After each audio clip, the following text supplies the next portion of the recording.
ನಮಸ್ಕಾರ ಎಲ್ಲರಿಗೂ. ಭಾವಂಜನಿ ಕಿಚನಲ್ಲಿ ನಡೀತಾ ಇರೋ ಹಲಸಿನ ಹಬ್ಬದ 7ನೇ ದಿನ ಹಲಸಿನಕಾಯಿ ಚಾಪ್ಸ್ ಮಾಡ್ತಾ ಇದ್ದೀನಿ.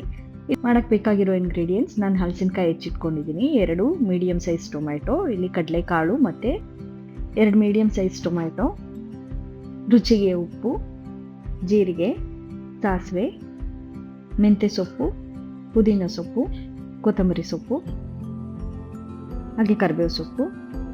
ಇಲ್ಲಿ 1 ಮೀಡಿಯಮ್ ಸೈಜ್ ಬೆಳ್ಳುಳ್ಳಿನ ಬಿಡಿಸಿಟ್ಕೊಂಡಿದ್ದೀನಿ, 1 ಇಂಚ್ ಶುಂಠಿ, 4 ರಿಂದ 5 ಹಸಿಮೆಣಸಿನ್ಕಾಯಿ, 2 ಲವಂಗ, 1 ಚಕ್ಕೆ, ಸ್ವಲ್ಪ ತೆಂಗಿನಕಾಯಿ ತುರಿ. ನಾನಿಲ್ಲಿ ಒಂದು ಕುಕ್ಕರ್ ಪ್ಯಾನ್ಗೆ ನೆನೆಸಿಟ್ಕೊಂಡಿರೋ ಕಾಳುಗಳು ಮತ್ತು ಹೆಚ್ಚಿಟ್ಕೊಂಡಿರೋ ಹಲಸಿನಕಾಯಿ, ಸ್ವಲ್ಪ ಉಪ್ಪು ಹಾಕ್ತಿದ್ದೀನಿ ಅದಕ್ಕೆ, ಮತ್ತು ಒಂದು ಅರ್ಧ ಗ್ಲಾಸಷ್ಟು ನೀರು ಹಾಕಿ ಅದನ್ನು ನಾನು ಬೇಯಿಸ್ಕೊತೀನಿ. ಜೊತೆಗೆ ಒಂದು ಸ್ವಲ್ಪ ಕರಿಬೇವು ಸೊಪ್ಪು ಹಾಕ್ತಿದ್ದೀನಿ ಬೇಯಿಸ್ಕೊಳ್ಳೋದಕ್ಕೆ.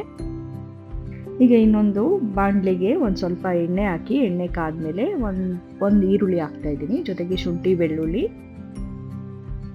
ಇದೆಲ್ಲ ಹಾಕಿ 1 ನಿಮಿಷ ತನಕ ಫ್ರೈ ಮಾಡ್ಕೊತೀನಿ.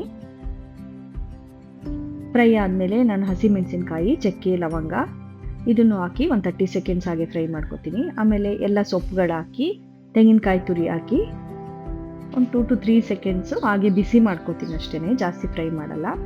ಮತ್ತು ತಣ್ಣಗಾಗಕ್ಕೆ ಸೈಡಿಗೆ ಎತ್ತಿಟ್ಕೊತೀನಿ. ಒಂದ್ಸಲ ಇದು ತಣ್ಣಗಾದ್ಮೇಲೆ ಒಂದು ಮಿಕ್ಸರ್ ಜಾರ್ಗೆ ಇದನ್ನೆಲ್ಲ ಹಾಕಿ ಒಂದು ಸ್ವಲ್ಪ ನೀರು ಹಾಕಿ ನಾನು ಇದನ್ನು ರುಬ್ಬಿ ಪೇಸ್ಟ್ ಮಾಡಿಟ್ಕೊತೀನಿ.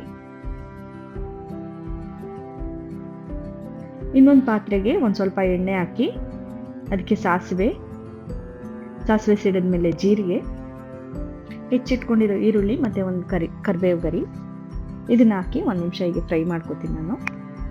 ಇದಾದಮೇಲೆ ಇದಕ್ಕೆ ಟೊಮೆಟೊ ಹಾಕ್ತಿದ್ದೀನಿ. ಟೊಮೆಟೊ ಹಾಕಿ 1 ನಿಮಿಷ ತನಕ ಇದನ್ನ ನಾನು ಫ್ರೈ ಮಾಡ್ಕೊತೀನಿ.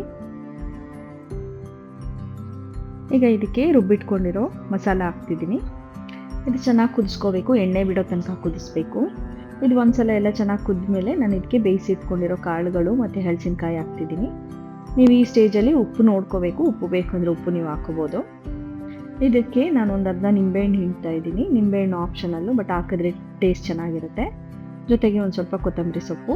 ನೋಡಿ, ಈಗ ಹಲಸಿನಕಾಯಿ ಚಾಪ್ಸ್ ರೆಡಿ ಆಗಿದೆ. ನೀವು ಇದನ್ನು ದೋಸೆ ಜೊತೆಗೆ, ರೊಟ್ಟಿ, ಚಪಾತಿ ಅಥವಾ ಪೂರಿ ಇದ್ರ ಜೊತೆಗೆಲ್ಲ ತಿನ್ಬೋದು. ಟೇಸ್ಟ್ ತುಂಬ ಚೆನ್ನಾಗಿರುತ್ತೆ. ನೀವು ಮನೇಲಿ ಒಂದ್ಸಲ ಟ್ರೈ ಮಾಡಿ.